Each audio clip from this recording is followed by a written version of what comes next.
lidi, nikdo se opět hlásí ze země nikoho. Ze země, kde když nemůžou najít myš, neřeší to touchpadem, ale kočkou. Moje úplně nespravedlivé věznění v tomhle zeleném analogovém pekle pokračuje. Ze zoufalství mi včera nezbylo nic jiného, než jít provětrat tu třetí horní fosílii, tedy teta říká kolo. Dával jsem na tom fakt skvělý tričky. Jsem si říkal, že vám je ukážu a vykutil jsem takovou sportovní kamerku. Jenomže jako obvykle, když si chcete něco vymazleného natočit...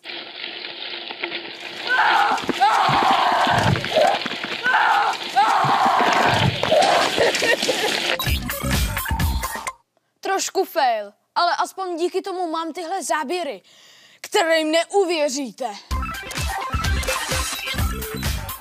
Vždyť víš, štěstí je krásná věc. Vždyť víš, štěstí je krásná věc.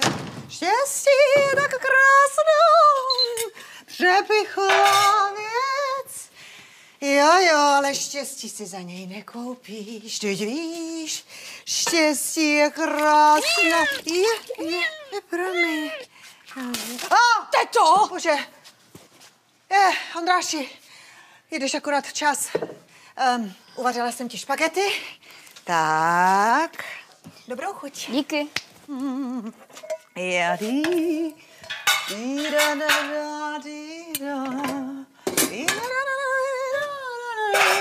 všechno v pohodě? Jo, všechno je prima. Jen ti mám pocit, že se mi nějak zhoršil zrak. Hele, já nemůže to být tím, že nemáš brýle.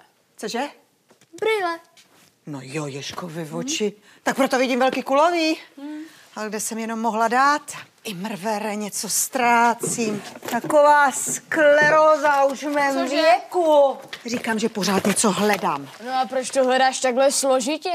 Můžeš to hledat jednoduše. Na netu. Jo? Jo. To jsou mi věci. Dobrý den. Nevíte, prosím, kde mám brýle? Děkuji pěkně. Poupětová, Zevlovice, 204. Internet ti nepomůže najít ztracený brejle. Že ne, viď? Jsem si říkala, že by ta technika tolik poskočila od posledně. Neblbni. Navíc tohle je adresní řádek. Tam píšeš, vždy znáš přesnou adresu. Vyhledávací pole je tady, teto. Tady. Pole nebo řádek. Však na poli taky sázím do řádku. Máš praště kouhoď. Já sice mluvím o prohlížečích a ty o bravurách. Ale víš, že máš pravdu. Dneska už browser umějí vyhledávat v obou kolonkách. Blíží se bouřka. Já to cítím v kostech. OMG. Co je? Ale nic. Jinak vím, že je slušně odpovídat celými větami. Každopádně na netu s tím nepochodíš. Tam se vyhrává pomocí klíčových slov. Nejklíčovější slovo je slůvko prosím. Co? No tak s tím se na netu zrovna nevystačíš. Když jsi třeba ztratila brýle, můžeš zkusit ztracené brýle. No, anebo klasickou otázku, jak najít brýle. Když už jsi přímo na stránce a nechce se ti to číst celý, můžeš si vyhledat nějaký určitý slovo nebo nějakou frázi. Zmáčkneš Ctrl a F. F jako find, anglicky najít. Vyskočí ti políčko a tam zadáš už to slovo nebo frázi. My si to vyzkoušíme na slově věc. Věc. Takže co pak tu? Kdy jste tu věc používali naposled? Když se myla nádobí? Ověříme. Tak co? Vypadá to blbě. Tak mám po brejlích. Ale počkej. Máte to před sebou, ale nevidíte to. Počkej. Počkej. Co je? Co? Vždyť je máš celou dobu tady. Ondráši, ty jsi poklad. Počkej. Co je? No, dobrý. To. Hele, to vyhledávání s tebou, hochu, mě začíná zajímat. Dělej, ukaž mi ještě něco. No, takhle můžeš vyhledat jakoukoliv informaci. Třeba dort. A hned tu máš kupy receptů. Je čokoládový. Po čokoládě mi pálí žáha. Teď tady nad tím tak budu slintat. No nevadí, stejně potom neodolám. Upeču si ho, zblajzneme to a já to potom budu skučet. Klid. Čokoládu neskoníme. Prostě napíšeš dort minus čokoláda. Voilà. No proto. Nefunguje to teda 100%, ale pomůže to určitě. No tak vždy bez té čokolády bych snad snesla, co? Jak myslíš? Takhle hledáme obecně na internetu, ale můžeme hledat i v obrázcích. Mrkej. To mám cukrovku, jen to vidím. A nebo v mapách. To nám vyskáčou různý cukrárny a prodejny dortů. Nebo kdybychom se chtěli už opravdu mučit, můžeme se mrknout na dortový videa. Samý slaďárny.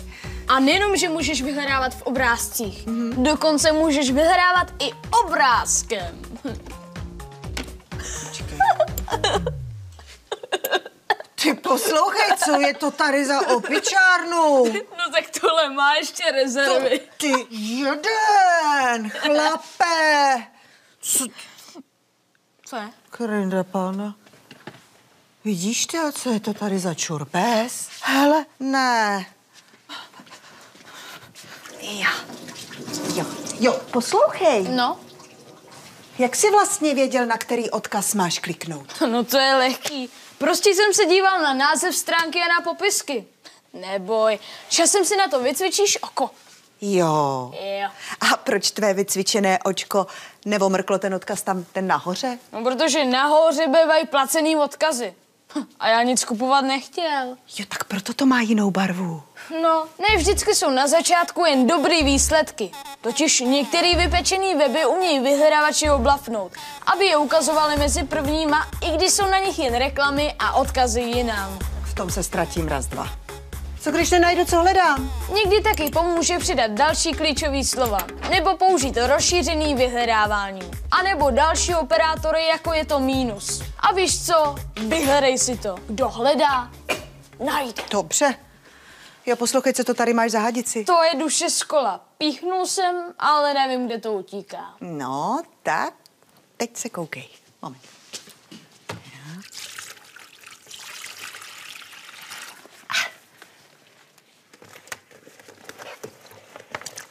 Hele, vidíš? No. A je to. Kdo hledá, najde. Je. Chudák čičmund.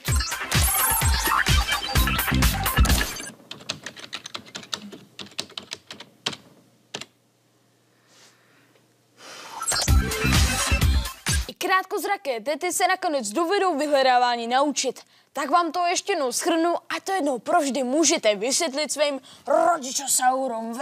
Při vyhledávání používáme klíčová slova. Dotaz můžete taky upřesnit pomocí mínuska nebo jiných operátorů. Záleží na vyhledavači. Hledat se dá taky jenom v obrázcích, videích anebo v mapách. Tada! A vyhledávat se dá i obrázkem. Třeba tyhle divný velký prolejzačky. Videa. Eiffelova věž. Já bych ji takhle natřenou nepoznal. V textu vyhledáváte tak, že zmáčknete Ctrl a F.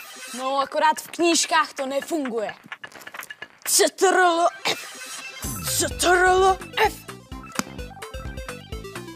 Ve výsledcích dávajte bacha na reklamy a na vykutálený weby o ničem. A především, kdo se moc ptá, málo vyhledává. Prosím, naučte tohle své stařešiny a svět bude lepší místo. Skoro bych řekl místo k pohledání. Wi-Fi!